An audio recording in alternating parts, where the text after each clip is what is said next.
Sound advice to keep your body and mind in perfect harmony. You're tuned in to the Dr. Steven Show.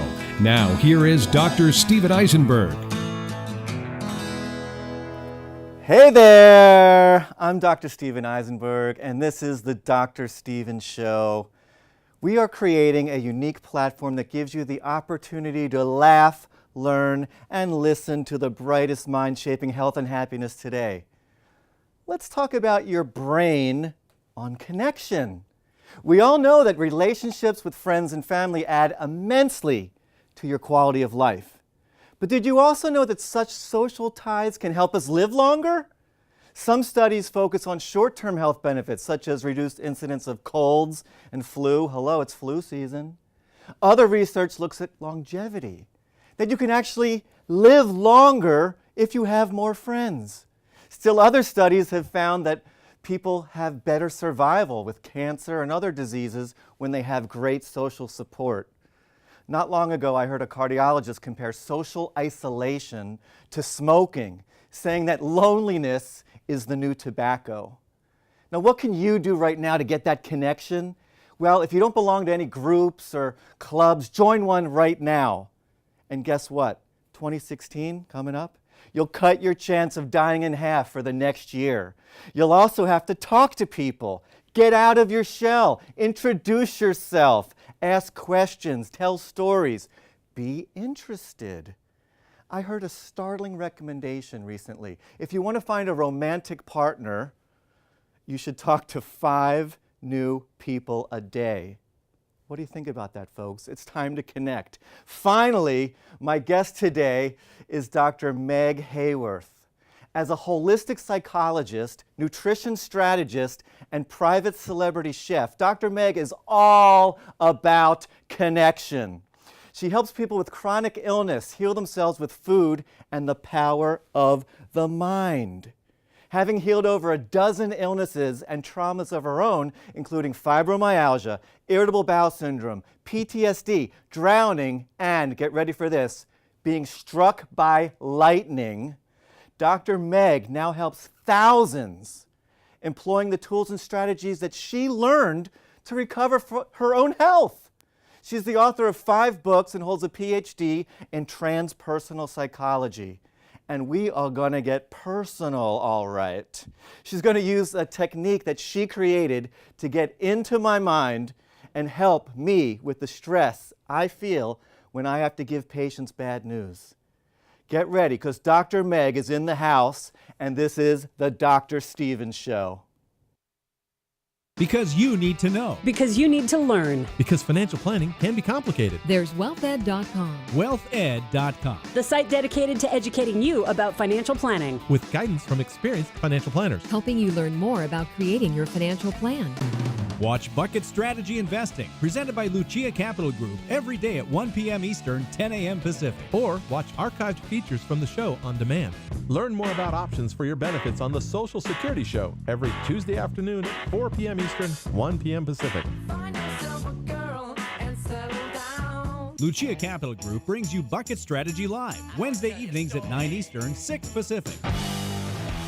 And learn more about the challenges women deal with on Femme Finance, Thursday afternoons at 4 Eastern, 1 Pacific. It's the site where understanding financial planning can start to click. Click on wealthed.com. Live programs, on-demand archived features, and articles. Go to wealthed.com. Wealthed.com.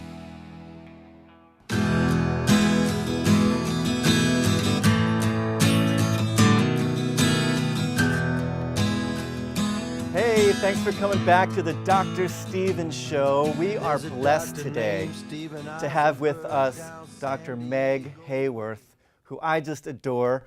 I call her Lightning Woman because she just struck me when I met her in terms of her energy and the way that she heals people. It's really amazing. So thank you for being here. Thank you. And I wanted to also recommend this book for everyone. This was one of your early books, Done with Dairy, Giving Up Gluten, 14 Days to Delicious and Healthy You, which I really, really love.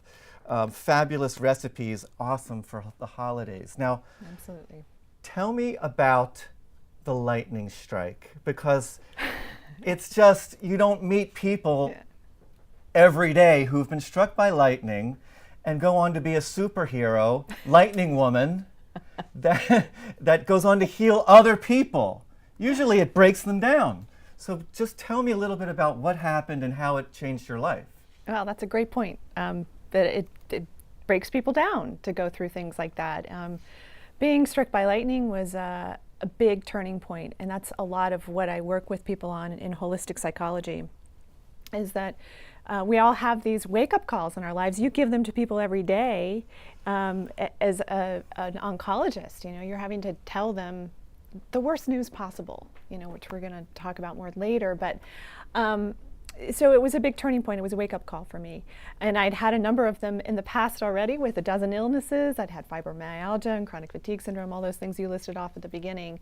Which so many people struggle with. A lot of people do, yeah. And there's not really fabulous treatments by conventional medicine standards. I mean, some doctors don't even think fibromyalgia is a real illness. I happen to disagree with them and say that it absolutely is real. Yeah, and having had it, it's a very painful disease. Yeah. Speaking of pain, how did this whole lightning thing go down? Well, it was on Venice Beach, California. So it was almost a year and a half ago. LA woman. Exactly, LA woman. Thunderbolts and lightning, very, very frightening. Yeah. This was had to bring when did this happen? Bring up that song. A year and a half ago, so it was July 27th of 2014. And what it did is it damaged 3 areas of my brain, and it threw out a disc in my lower back and damaged the nerves and muscles in my legs. And I was a very successful private chef for celebrities. I was about to take on one of my biggest clients yet that week. And care to dish us? No, I'm kidding. I know you had to sign your life away. I know. So at any rate, I was ready to take on this great client, and all of a sudden I'm on disability. I couldn't walk more than about a block without feeling like I would collapse. Get out of here. A block. Yeah, it was insane. I mean, you talk about the superhero thing. I mean, and you see the superhero's journey, and there's always that thing where everything's really, really intense when it happens, and that's what happened. Everything was intense. Like everything that I experienced was more intense. So, like for instance, a helicopter would fly overhead and it would feel like it was flying through me. When I was trying to drive, it would feel like people's cars were driving into me. So it was sort of like my energy field was so, like I could feel other people's energy fields and coming into mine. It was insane. It was insane. So all of my senses were heightened. It was a very... And are you still feeling some of these effects? Yes, I still do, not nearly to the degree I did. When I get overtired, I get what I call a lightning headache. A lightning mostly headache. On the right temporal lobe, which is where it was here in the Did it cerebellum. hurt? Were you Oh yeah, it felt like a sunburn inside my brain, and on the top of my head. And because it seizes the muscles, because it's electrocution, so it seizes the muscles. And I've had a lot of issues with my neck and lower back. So I go to the chiropractor, and that's helped me a lot. Yes, yes. Hats off to chiropractic. Yeah. Now, okay, so you're given these superpowers, but you also you healed yourself from all of the side effects of the lightning strike, and it was part of your journey, this origin story. And now you're healing thousands of people. I mean, how do you go from I'm struck by lightning, and really debilitated, to I'm going to heal this and really give back to the community and change lives. Yeah. And you're going to do this later on me, this technique that you created. Yeah. How did it go from I'm struck by lightning to and being so hurt to now I'm really feeling better and I'm going to really change my entire focus on life? No more chef, holistic psychology. Yeah. Tell me. I'm still doing some chefing, but okay. I already had a PhD in transpersonal psychology, And I had been wondering, I'd be in the kitchen chopping vegetables, I'd be like Chopping broccoli. Martin Lawrence Bullard's kitchen chopping vegetables and thinking, I have a PhD, why am I here, I was so grateful to make my way into those places in my life, and to be able to cook for people and nourish them in that way. But I wanted to be able to combine it all. And the lightning strike was that moment that made me sit down and think, okay, now what are you going to do? Are you living to the highest level of service that you can give to humanity? And immediately the answer was no, I'm not. But I know I've got all this stuff, so I want to put it all together and create this pathway to help other people with everything else that I've learned. Because that's service. So for viewers, I would say to viewers, think about your lightning strike moment. If you were struck by lightning today, what would you do? How would you change your life? What relationships would you release, or what relationships would you heal? That was one of the things I did. I went through a whole life review. I called up people that I hadn't talked to in years and apologized when I felt like I needed to. And what's interesting is I got apologies coming back to me. It was like, no, you didn't do anything wrong. It was really a beautiful time in a lot of ways, but it was really difficult in others. So the way your senses were heightened, it was almost like you were in that movie Limitless, just without having to take a pill. Right. You were like limitless, and I think that your heart is limitless. You're just your process that we talked about is really amazingly healing, and I really want to hear more about it. Tell me how you came up with it. I came up with it actually about 10 years ago, and it's in this book right here, Inspiration to Realization, Volume 3. I have some copies left. People would have to message me from my website for that. But it has the process in it, actually. You can read about it, too. So you can read about it in the book. So there's a chapter in there on it. But I came to this process because I wanted to create something that sort of was a synthesis of all the different things that I had learned through the different types of therapy I've been using already, doing inner child therapy with people, doing spiritual psychotherapy with people. And so I created this because I wanted to organize emotions for people in a way. Because the way I look at it is, we have the personality, which is your mental and your emotional and physical self. And then there's the soul. And the soul is that part of yourself that carries within it your purpose, your meaning, your passion. It's the who you know you are. Whereas your personality is the who you think you are. And I believe that the emotions are the connector between those two. They bridge the gap. So your personality is spinning in this emotion of anxiety or fear or whatever it is. And incidentally, most people have a particular emotional addiction they keep feeding over and over and over again. We can talk about that a little bit later. But so anyway, so that emotion, all it really wants is to be loved, to be cared for, to be heard, to be held and understood. It's what all of us want. But see, this is building a relationship with yourself that becomes so meaningful and powerful. That when people release this, first we look, where is it in the body? And how is it affecting your life? And then when people release this, they have a different life ahead of them. It's very interesting. They're not as attached to the things that used to trigger them before. And the more and more they do the process, the more released they feel, the more free they feel from those things. It doesn't mean they're not going to have a bad day. It doesn't mean they're not going to have horrible situations happen in their life. It just means that typically the lag time of how long it takes to get through them, because people, I'm sure can sit in anger and sorrow and fear and all of those things for many, many years. Some people think that cancer is related to emotion. Yes. That, sometimes this repressed emotion, this holding on to the hurt and to the negativity or the past hurts is somehow related to cancer. It's an interesting theory. I think we're all connected. We're all mind-body beings, so you never know. There's probably so much we don't understand about why cancer happens. There are definitely studies that have linked cancer to long-held resentments, to bitterness, to, the first question I will ask a cancer patient is, what's eating you?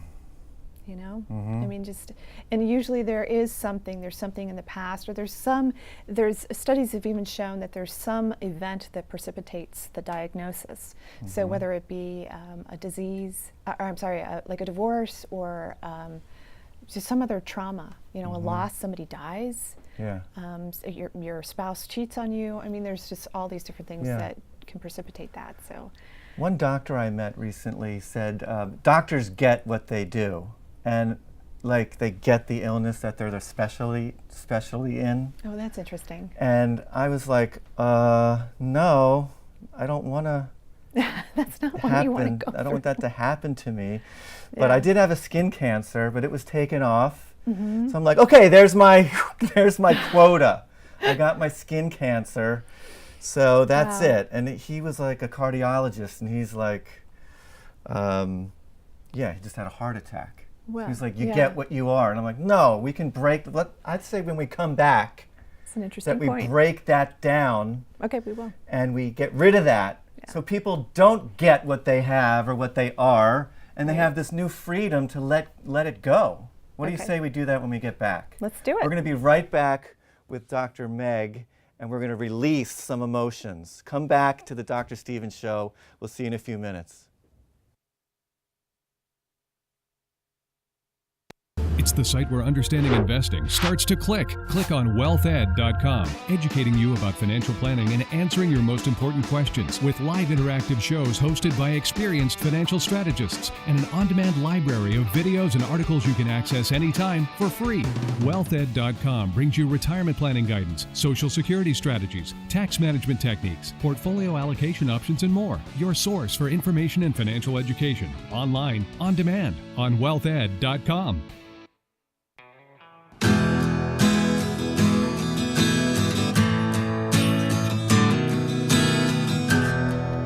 We are back with Lightning Woman, Dr. Meg Haworth.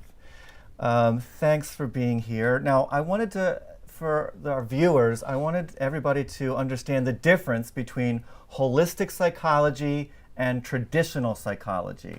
You are a holistic psychologist, which sings to me. I love that idea. But tell me what it is for the viewers. Okay. Holistic psychology, it looks at the connection between the mind, the body, and the spirit. So it's the whole being and how that affects the physical body, because there's a connection between all those things.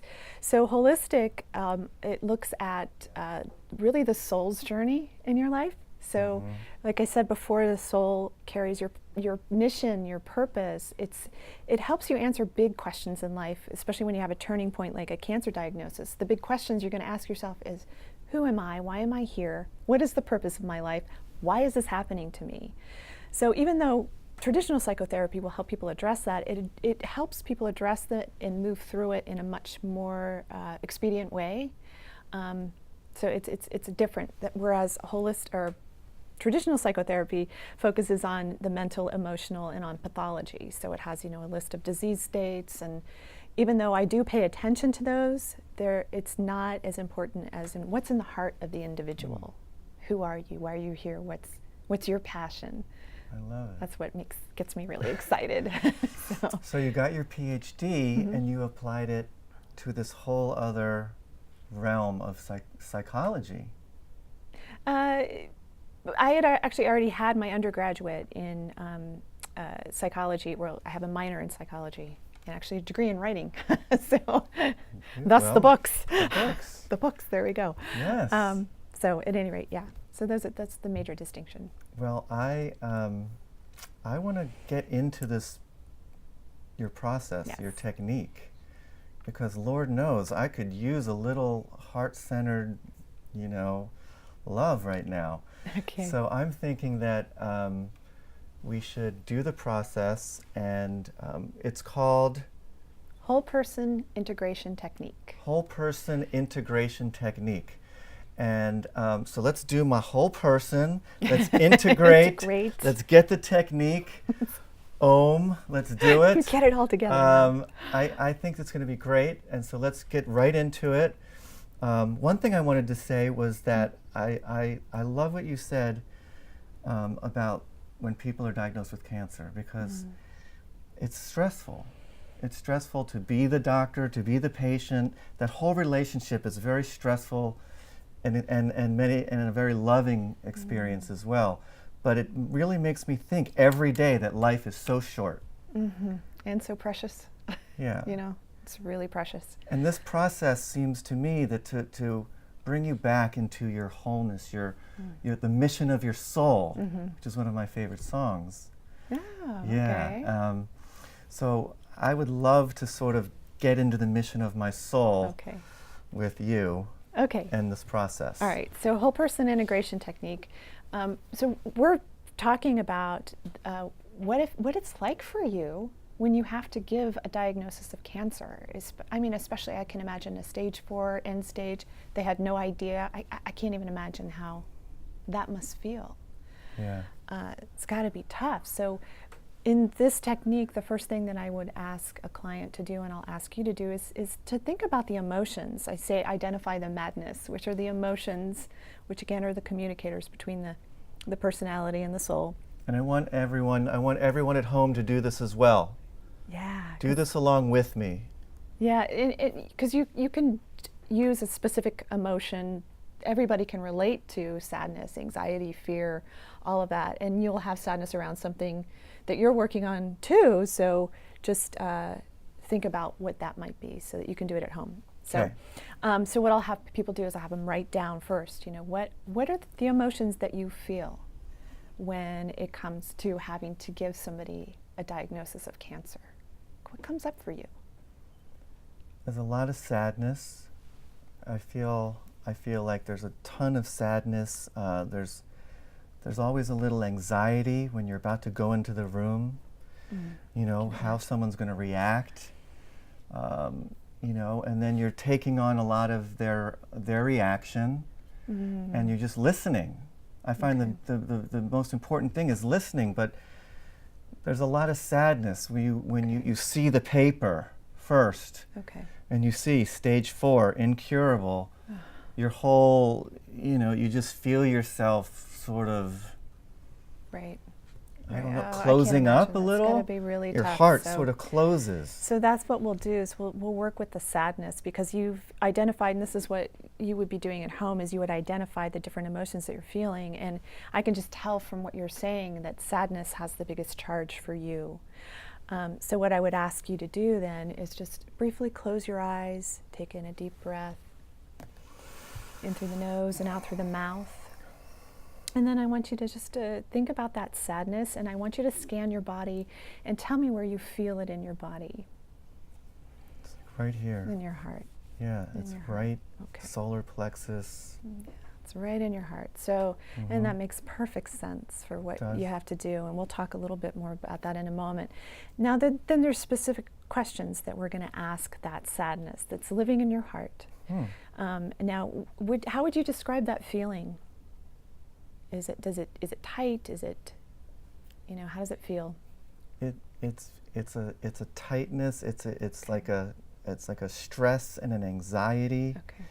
So there's like a constriction going on. Yeah. You know, and when I'm with the patient and we finally talk, and at the end we hug, or you know, there's some releasing, but initially, just hearing someone's reaction and trying to be present and giving them as much love and attention as you can.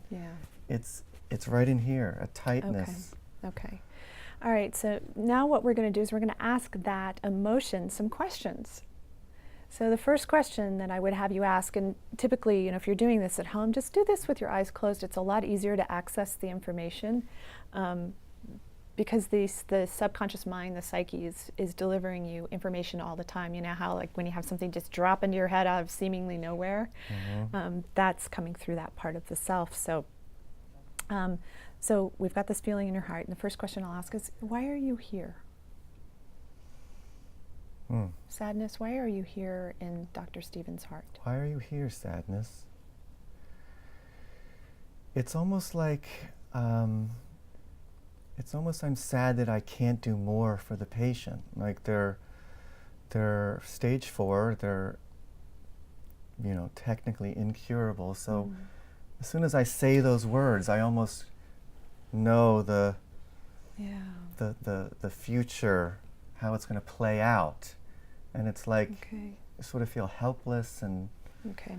Yeah, so you're feeling that helplessness. We can help somewhat, we can palliate and do things for incurable cancer, but yeah, it's I can't do enough for the patient. It's like, you can only, that's a feeling of helplessness in a way.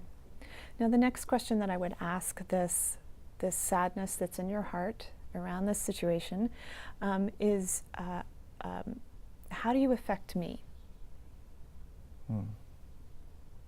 I would say that it's producing stress, it's inhibiting sleep, keeping you up, or not restful sleep. It's just a stressful feeling knowing that that you're not able to do everything you can for, you can't cure someone. Right. So it's a stressful feeling.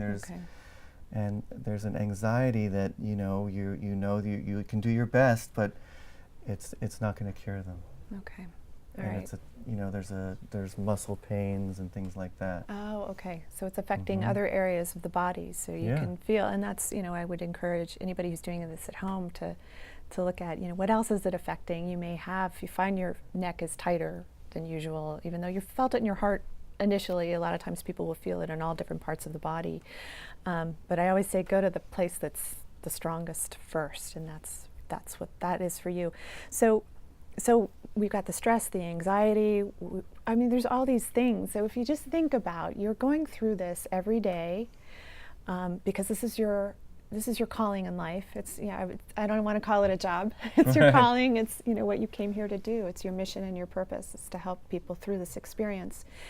But what it's doing, we know this from the study of psychoneuroimmunology, mind-body medicine, is that it's draining your biology because you're giving a lot of energy to these emotions that it's lodged in your heart, and your heart is the center of your being. Yeah. So it's the balancing between the lower part of your body, which is really associated with your mental and emotional self and your personality, and the upper part of the body, which is associated with the soul. With self-expression, with the connection to something greater than the self, the universe, whatever you want to call it. Let me put my doctor hat on for a second. Go for it. Let me come up from the lobby and put my doctor hat on. Psychoneuroimmunology is fascinating, and it's real. It's how our thoughts and emotions affect our endocrine system and our nervous system. Yeah. So the easiest thing to do is say, I felt it in the gut. I had a gut feeling. Yes. That's psychoneuroimmunology for all of you at home. Psychoneuroimmunology is when you're nervous and you can't eat. That is your emotions affecting your physiology, your endocrine system, your nervous system. It's all connected. So that's really like the science behind mind-body medicine. Exactly. And it's great that that your process is so tuned into that. And that's precisely because I've studied that field, and it's precisely why I created the process, was to help people to have something that will help them release it so that they're not continuing to drain their biology. So I work with them. Food is the underpinning to support the biological system, and then these emotions are the connector between the personality and the soul that help them to heal, release, forgive. It's really like a self-forgiveness process. So forgiveness is so vital. It is. It really is. Someone once told me that it's the easiest thing to do that can make the biggest difference in your life. Oh, what a beautiful way to put it. What a beautiful way to put it. Some people are like, oh, I'm never going to forgive that person, Yeah. But and what's so interesting is most people misunderstand forgiveness, I think, because they think it means that it's saying to the other person, oh, it's okay what you did to me, and it's not okay when somebody abuses you or, treats you horribly. So forgiveness is really about what you release in yourself. It's releasing the hold that you have on that emotion, on that resentment, on that fear, on that upset that you have towards an experience or towards a person who victimized you in some way. And this is what this does, is it helps you forgive yourself so you can release yourself from these emotions, so that that experience doesn't have this huge charge in your being anymore. Because it's what you're holding on to that matters. Yeah. It's what you release that matters. So are we gonna? We're going to release this. It? So we Yes. know this is in your heart. It's in the center of your being. It's producing anxiety and stress and fear, and we know that it's draining your biology over time. So is this something that you want to let go of? Absolutely. Okay, great. So what I want you to do is go ahead and close your eyes again. Okay. Take a deep breath in through the nose and out through the mouth. Now I want you to focus on your heart, but I want you to focus on the most loving, caring part of yourself. And can you feel that part? Now I want you Yes. just to bring that love and that care over to this sadness that's in your heart that is there. All it wants is love, all it wants is care, all it wants is forgiveness. And just send that energy right into it. And what happens to that sadness? What happens to that feeling of constriction in your chest? There's an opening. Okay, There's great. definitely an opening right now. Okay. It's like they both can't live together. Ah, wow, that's beautifully put. Yeah. It's beautifully put. So now what I want you to do is I want you just to imagine that energy of sadness now is being pulled right out of your heart and just pulled out and diffused into light. Mm. And now I want to know, what spiritual quality do you want to fill that space in your heart with? Mm. I mean, you can... Wonder. Wonder? Okay. Wonder. Wonder. All right, let's put the energy of wonder into your heart. Just fill that space up. And when you feel that, you can just gently open your eyes. It's good. And we'll just put it out there that that sense of wonder is, it's an energy that you're just going to keep asking to have empower your heart, especially when you're sitting in front of a patient. It's probably part of why you love to write songs for your patients, is that that sense of wonder is something that's very important to you. So what I would say to you and what I would say to viewers is that if whatever emotion you replaced that old emotion with, which I want to say real quickly, I don't see them as negative emotions, I see them as teaching emotions. They're here to teach us something about ourselves, about who we really are. So what I want you to do is enter into the study of wonder. You know, look for the wonder in every room that you walk into. So we're about to come up on a big holiday. I don't know if you celebrate Christmas, but you know, if you do, wonder is everywhere this time of year, right? Yeah. You know, and when you watch a child open up, you know, you got kids, you watch them open up their gifts, and you know, just connect into that wonder. Yeah, I feel sometimes the best part of my day is when I'm in a room with a couple who was married for 70 years. Just yesterday, I was in a room with a couple who was married for 70 years, and I asked them what was the secret. I had wonder. I got in, you know, like I think that's where listening comes in. Yeah. Listening is a function of wonder and getting over there into someone else's world. And I asked them what the secret was, and first she said, "He does whatever I say," and sort of nudged him. And he was like, "Yeah, I do." But then they went on and said communication. I mean, being married for 70 years, Wow. there's got to be a lot of you have to create that wonder on a daily basis. Absolutely. And isn't wonder about, you know, keeping the excitement alive in a marriage, in a relationship, in something, you know? So I think this show is about wonder in a way. Absolutely. I want to thank you so much for doing that process with me. You're so I really feel welcome. an opening. And I was, you know, definitely confronting something there. Good. Because it's like this path I chose, giving bad news every day. Yeah. I think it's really more about wonder and being connected to people.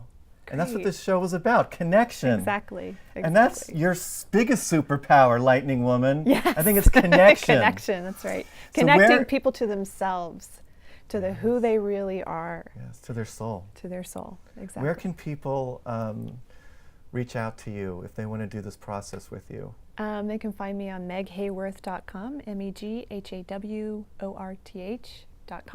If you put a Y in there, it's fine. I bought that one too. Right. Because it's really easy for people to do that. Redirect. So, yeah, I'm all over Facebook too. I've, my Awesome. fan page and my regular page, but I also have a private Facebook community, which is so great. I'm sure some of my people are watching. I'm really excited to have them. And can people hire you as a private chef too nowadays, or is that? Sometimes I might do a dinner party here and there, but it's really stressful for me physically after the lightning strike. So I'm using a lot more of my brain power these days. Yes, yes. Brain power and heart power. Well, thank you so much for being here. Thank you and for having I me. look forward to doing this process again very soon. Okay. And thank you, everybody, for coming today and being on our show. And watching the show, and we'll see you next week on The Dr. Stevens Show. Bye, everybody. Happy holidays.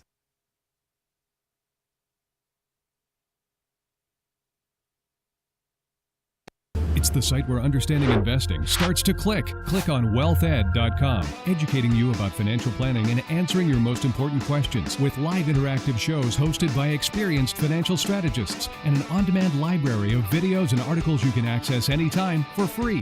Wealthed.com brings you retirement planning guidance, social security strategies, tax management techniques, portfolio allocation options, and more. Your source for information and financial education, online, on demand, on wealthed.com.